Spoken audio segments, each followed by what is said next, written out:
মাত্র 11 দিন সময় পাচ্ছেন যারা বৈধ হওয়ার সুযোগটি। তারা কারা জানেন? ডোমেস্টিক ওয়ার্কার আমেল মঞ্জিল সাওয়াক্কাস। আমি আবারও রিভাইজ করি, আমেল মঞ্জিল সাওয়াক্কাস সময় পাচ্ছেন মাত্র 11 দিন। এই 11 দিনের মধ্যে যাদের আমেল মঞ্জিল সাওয়াক্কাস হুরুপ্রাপ্ত, আপনারা বৈধ হইতে পারেন।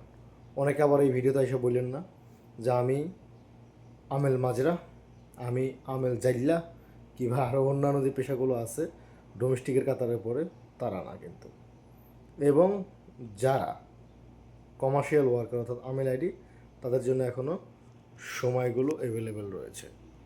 তো আর দেরি কিসের? প্রিয় প্রবাসী ভাই বোনেরা, যারা এখনও অবৈধ আছেন, বৈধ হইতে পারেন। ডোমেস্টিক ওয়ার্কাররা আরও 11 দিনের মধ্যে, যদি সরকার নতুন কোনো ঘোষণা দেয় তাহলে অবশ্যই সময় বাড়বে, না দিলে কিচ্ছু করার